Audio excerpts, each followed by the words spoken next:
Okay, sorry about that. I got cut off there, and then continued the segment, and then got cut off again. I think basically I've filled up my phone memory with these videos, so I deleted a few of the older ones, and I'm now able to hopefully get through the second half of part 6, day 6. So I'm still here, still wearing the same t-shirt, so we know it's day 6, and I was just talking about, the Josh Rogan and Jordan Peterson podcast, where he discusses, the importance of conversation, dialogue, an honest dialogue in good faith with somebody, to exchange ideas and to talk to someone, and to not be afraid of that. I'm not going to bore you with any more of the rambling on that subject, just because I haven't really thought about it enough to have sorted out my own opinions on what I've heard. But definitely it's an interesting podcast so far, and I'm learning things, so that's good.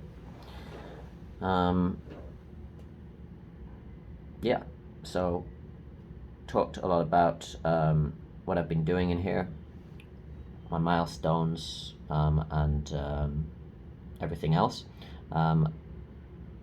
and once again, thank you to the people who are watching. I specifically wanted to mention my Uncle Peter, who has sent me a couple of emails since I've been in here and let me know that he's watching it, and finding it interesting and helpful. So that's really nice to hear.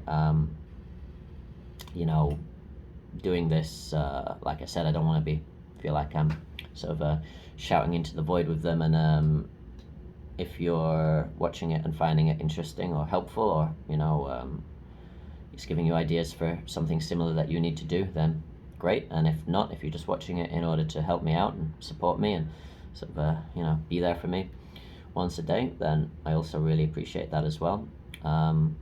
I know my brother Andy and his girlfriend Letty have been watching, and he mentioned to me that Letty had complimented me on my diction and enunciation. So thank you. I'm glad you can understand what I'm talking about, and I guess that's the result of me being an English teacher in Taiwan for so long. I've developed a sort of strange way of talking, I think, where I do speak a little bit slower and enunciate more than certainly than I did before I started teaching here. And the sort of downside of that is I think my accent's been thoroughly mangled over the years, and I don't sound like I'm from anywhere in particular now. People always have a hard time guessing where I'm from. Some people say Australian, some people say Scottish, some people have said South African or English, but English isn't always the first guess. My accent's sort of undergone this strange transformation as I sort of consciously and also subconsciously tried to change the way I spoke to make myself more understandable. So this is how I talk now. At least people can understand me, and I'm glad Andy and Letty are watching it and enjoying it. That's almost it really for today. This second part's going to be a very short installment, addendum on the main video, which was the one that I posted up first, and hopefully people realize that one gets cut off and then watch the next one. If not, you're probably worrying what happened to me at the end of the last one, so hopefully you're watching this one and I didn't fall off my chair and knock myself out or something.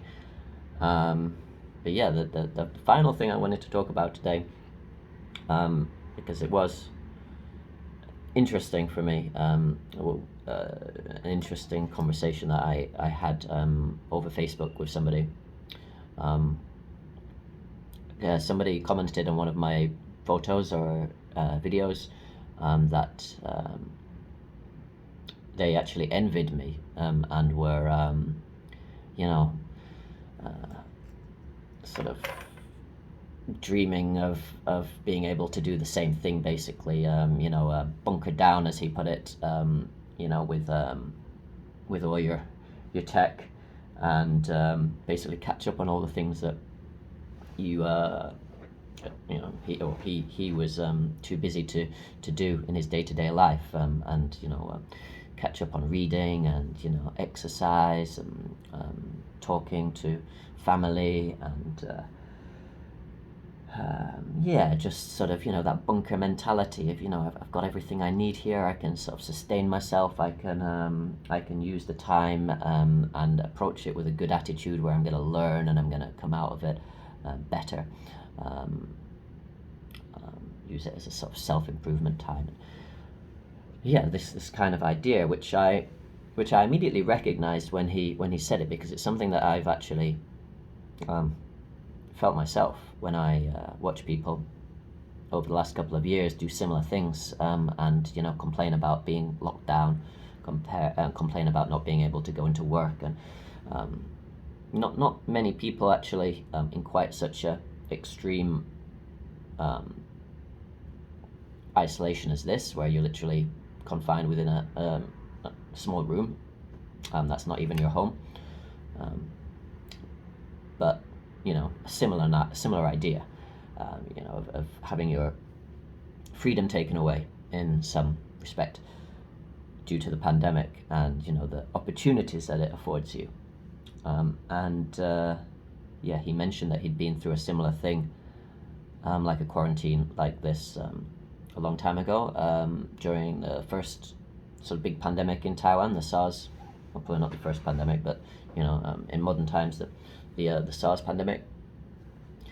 And he said that at that time he was younger, and his attitude to it wasn't right. He was sort of frustrated and angry that he had to do it, and wasn't in a good frame of mind, and that now he thinks he would do it, handle it much better, and actually that like I said, that he was sort of envious of my position, which yeah, again, I understand, because I was in the same boat.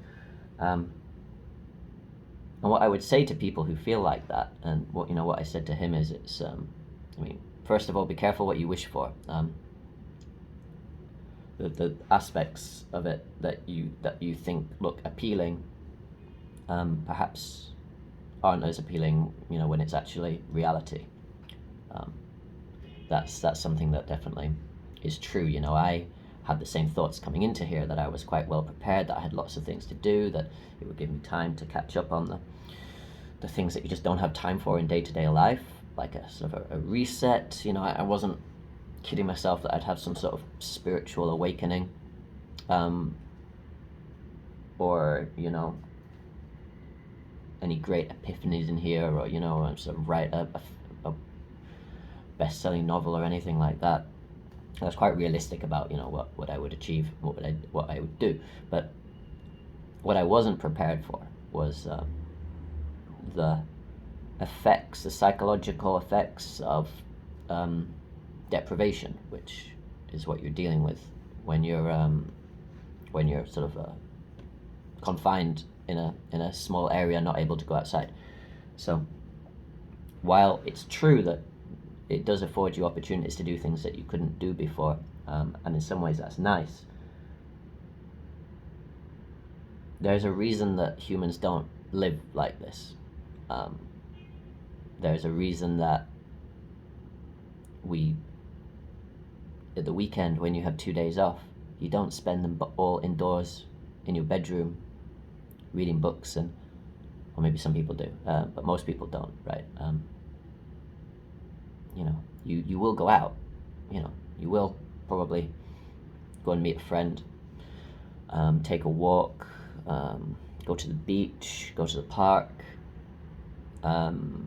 cook dinner, socialize, with your family, or whatever, like this sort of monkish thing that I'm doing, and that you have to do when you are in quarantine like this, it's not a natural way to live, and there's a reason for that. It takes a toll on you, and that toll might look different for different kind of people. So different kinds of people some people might feel it more than others. They might get more depressed and not look after themselves. So far, I'm trying quite hard to do exercise and to do things that I know are healthy for my my mental state in here.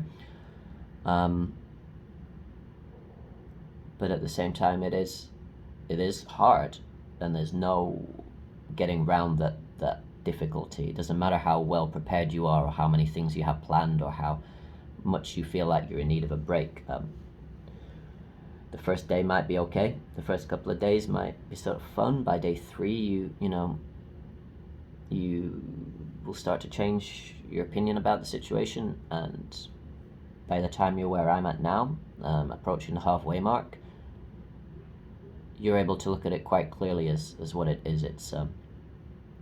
It's a difficult thing to do, and yeah, don't envy me for this. Allow me to challenge that idea that this is in some way fun, or a good thing to do.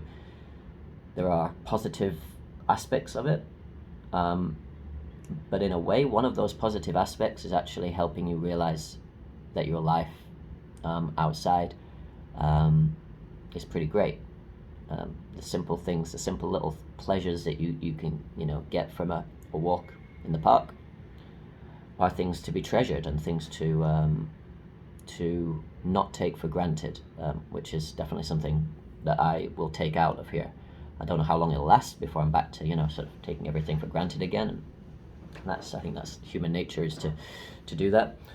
And it's also human nature to sort of want what you don't have at the moment. So if you feel tired and burned out, and not enough time for yourself, then the idea of going to the sort of opposite of what you're doing now is appealing.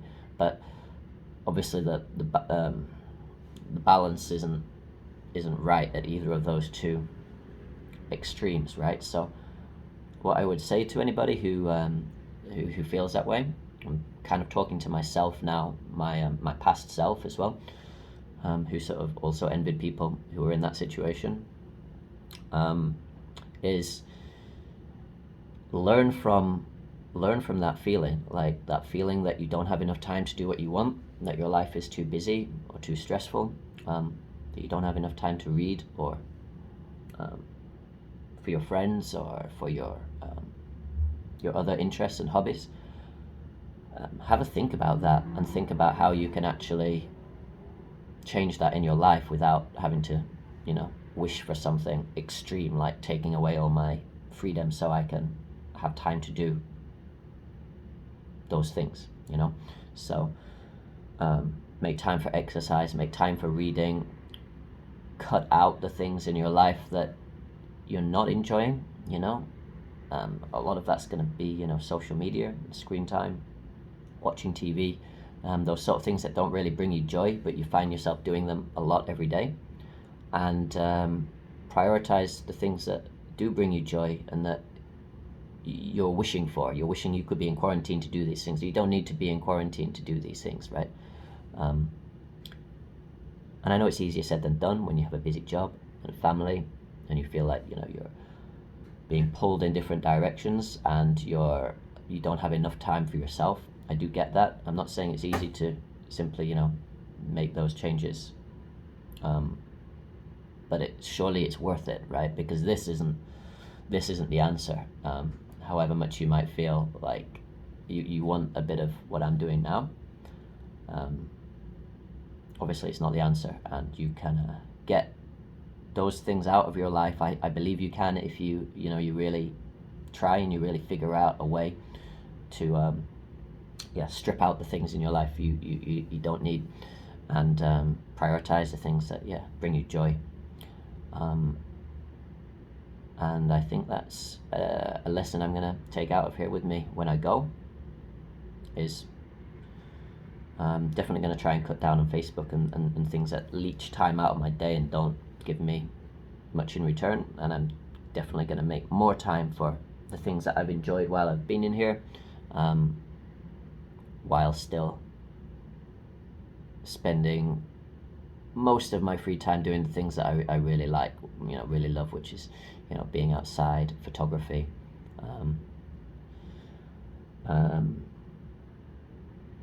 and playing chess and playing games and things when it's dark and when I can't do those things. But and I'm also going to make a real effort when I get out of here to try and engage a little bit more. Probably neglected friendships a little bit over the last few years. Haven't had as many good conversations with people as I would have liked, and yeah, I'm gonna try and sort that out a little bit. Easy to make promises now, I know, when you have lots of time to think about it, but I do think that's something I will learn from this all, and then it won't have been a waste. It won't have been for nothing, right? So I think the previous video was like 20 minutes, and this one's already up 15. So 35 minutes of listening to me talk is enough for anybody, I think. Go do something more fun. Go for a walk. Go and have a drink with your friend. Play with your dog. Do something that makes you happy and brings you joy. Don't worry about me. I'm doing okay in here. I'll be out in 8 days after today, and yeah, all is good. I will catch you later. See you tomorrow on day 7, where I'll be celebrating my halfway milestone. Yeah, which will be nice. Okay, so I'll say bye for now. Take care of yourself, and see you tomorrow. Bye.